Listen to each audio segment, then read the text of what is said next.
Kemis nyetak warta, Jumat doa lagi, Sabtu persiapan minggu lah, kapan keluarnya? Coba renungkan. Orang-orang di sekitar kita perlu kasih Tuhan. Maksudnya bukan dijadikan orang Kristen, tidak. Terlalu sedikit kata itu, jangan lupa. Terlalu sedikit bagi. Kemarin dalam perjalanan dari Jakarta sampai ke Makassar, duduk persis sebelah saya orang Palembang. Namanya Njung. Hari ini di SMS saya sampai 14 kali. Saya telepon dia sore tadi. Kenapa? Dia baru tahu arti kehidupan. Dari Makassar dia bisa. Karena saya lanjut ke Timika, dia harus pakai merpati ke Raja Ampat turun Sorong. Wah, kok saudara lihat SMS-nya luar biasa. Saya nggak ngomong agama. Saya langsung kenalkan saya pendeta. Dan saya dahului. Jangan takut walaupun agama kita beda. Dia terkejut waktu saya ngomong arti hidup itu bagaimana.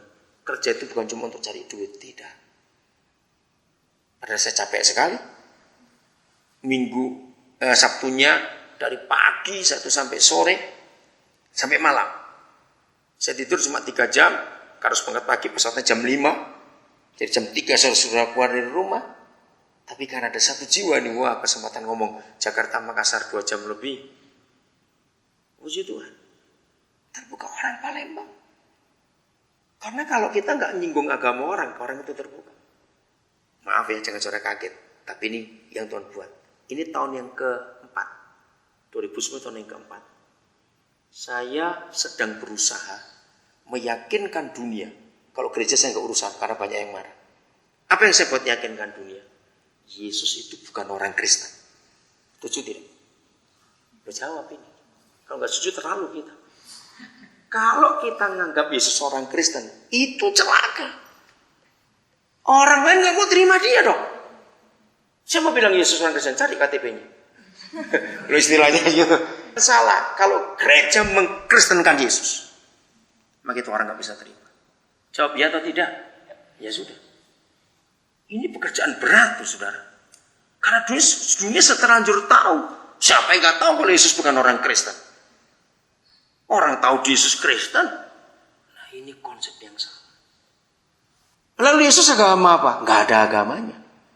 Sama seperti beras, gula, minyak goreng, garam. Bayangkan kalau kita orang Kristen, tiba-tiba hari itu ada perubahan. Kita lagi perlu beras, kita perlu gula, kita perlu minyak goreng. 10 toko yang kita masuk di supermarket.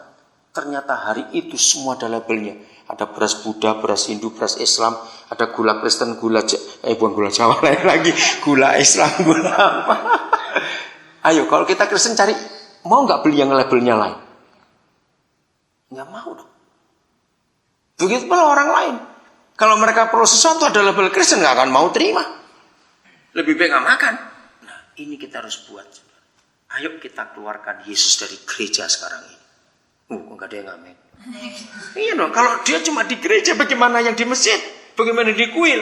Bagaimana di vihara? Kapan mereka bisa terima? Loh, ya atau tidak? Cepat jawab ini. Ya sudah. Ini kerjaan berat, saudara. Karena gereja sudah begitu salah. Ayat terakhir, 1 Timotius 2 yang keempat. Lihat ini. Inilah satu-satunya malam. Kalau tadi saya bilang yang ciri-ciri orang Kristen apa itu masih ada beberapa. Tapi satu-satunya ayat yang menyatakan apa kehendak Bapa di surga, apa keinginannya, itu cuma satu ayat ini. Enggak 2, enggak 3. Tolong baca salah seorang. 1 Timotius 2 yang keempat. 2 ayat 4. Yang menghendaki supaya semua orang diselamatkan dan memperoleh pengetahuan akan kebenaran. Ya. Apa kehendak Bapa di surga? Semua orang loh saudara. Aduh ini luar biasa. Lihat ini faktanya. Narkoba lebih laku dari Injil. Terlalu enggak kalau begini? Jawab ya atau tidak? Ya. Sangat terlalu kita ini. Kok bisa yang mahal dan dampaknya ngeri bisa lebih laris daripada yang gratis? Ada yang salah dari kita. Yang mengendaki supaya semua orang, enggak ada satu pun yang tersisa di dunia. Bukan dikristenkan, tapi diselamatkan. Beda. Nah kalau Njung ini, suatu hari nanti, saya nggak tahu kapan. Yang penting kalau dia tetap hati terbuka, saya akan taburkan kebenaran. Kebenaran itu akan memerdekakan dia untuk dia milih nanti. Tapi bukan saya. Ngerti maksudnya? Itu hak dia. Kemarin datang, waktu kami ibadah di Timika, seorang dari Lampung, dia itu masih Islam. Sampai sana pun belum dibaptis. Tapi dia mana mau, kalau di ibadah mau datang, mau dengar. Saya sudah beberapa kali doakan dia. Bahkan tadi malam dia ngajak satu orang Islam lagi datang. Dia tahu itu ibadah. Kenapa dia berani begitu? Karena saya yakinkan. Walaupun agama kita beda. Ayo kita sama-sama. Sampai malam mereka ada di rumah bayi saya.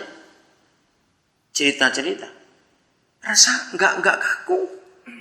Bahkan waktu semua ikut tepuk tangan, yang satu Islam tepuk tangan juga. Karena dia di sebelah saya kemarin. Tentara itu. Nah, ayo kita buat mereka itu enggak rasa risih kalau kumpul kita. Ya, yang buat risih kan karena agama, bukan? Rasa beda. Enggak. Ayo buat enggak risih. Sampai ayat ini terjadi yang mengendaki. Supaya semua orang diselamatkan. Itu kerinduan Bapa di surga. Saya akan akhiri dengan pemikiran ini. Berapa puluh tahun yang lalu. Setan itu demi visinya supaya dosa kena kepada seluruh manusia di dunia. Setan itu tidak pernah buka sekolah dosa. Kalau buka siapa yang mau? Betul? Gereja demi misinya yang Yesus beritahukan, pergilah kamu ke seluruh dunia beritakan Injil itu. Maka demi visi itu gereja buka sekolah Injil di mana-mana. Yang nggak punya sekolah dosa aja dosa sampai mana-mana. Yang punya sekolah Injil, kenapa Injil nggak bisa kemana-mana? Yang goblok siapa ini? Ngerti nggak pemikiran ini? Cepat jawab. Berarti ada yang udah nggak beres dalam diri kita ini. Kenapa dosa bisa lebih laku daripada Injil? Kenapa? Kita punya sekolah Alkitab, mahal-mahal lagi biaya sekolah Alkitab sekarang itu. Saya tuh pernah hitung, saudara, di Indonesia ini, gereja Indonesia ini, saya berkata pabriknya pendeta, itu setahun produksinya 20.000. Setahun tuh 20.000 pendeta paling dikit tuh dihasilkan di Indonesia. Kenapa begitu? Karena saya hitung begini. Di Indonesia ini ada 253 sinode. Bayangkan 253 sinode. Dan pemerintah nggak mau tambah lagi. Dan saya setuju. Dirjen sebelumnya itu dapat diberi duit oleh orang kaya untuk buka sinode baru. Maka itu sampai 253. Dirjen sekarang tegas. Malah yang sekarang ini Dirjen berkata akan menutup beberapa sinode yang sudah nggak aktif. Terlalu banyak, ngeri sekali. Nah, kita kecilkan saja, 200 saja yang aktif. Saudara tahu nggak? Ada cukup banyak satu sinode yang punya lebih dari 5 sekolah Alkitab di Indonesia. Betul tidak? Contoh GPDI itu paling banyak sekolah Alkitab. Betul nggak? Hampir di setiap provinsi ada itu. Kedua itu HKBP, banyak sekolah Alkitab. Lalu ketiga Protestan yang lain, GPIB dan semuanya, itu punya sekolah teologi ya, hampir juga di semua provinsi. Nah bayangkan, berapa banyak pendeta dicetak tiap tahun di negeri ini. Siapa pernah tahu? Salah satu sekolah teologi, mahasiswa tingkat terakhirnya berapa? Ada yang tahu nggak? Terakhir ada informasi? Mungkin ada temanmu yang masuk? Ada? Di mana sekolah teologi mana? Sekolah Alkitab mana? Cepat jawab aja. Ada yang? Malang. Ya yang mana? Oh Malang itu lebih gila lagi. Enggak ada kota di dunia sehebat Malang. Pabrik pendetanya paling banyak. Saudara. Satu kota itu puluhan sekolah Alkitab. Saya sampai heran kenapa numpuk di sana semua. Itu Malang. Sekolah apa yang kamu tahu? Apa? Di Batu Peci ya. Batu pun ada 3. Yang gede-gede. Belum yang kecil-kecil. Nah bayangkan kalau saya pukul rata. Satu sekolah teologi. Mahasiswa tingkat terakhirnya. Itu 10 orang saja. Nah kalau 200 sekolah. Jadi setahun cetak berapa itu? 2.000 kok 20.000? 2.000 betul. 200 kali 10, oh ya betul 2.000. Bayangkan. Itu saya kecilkan. Di Nabire itu ada 3 sekolah teologi. Yang satu namanya Rastamar, itu saya kaget. Mahasiswa tingkat terakhirnya 113 orang.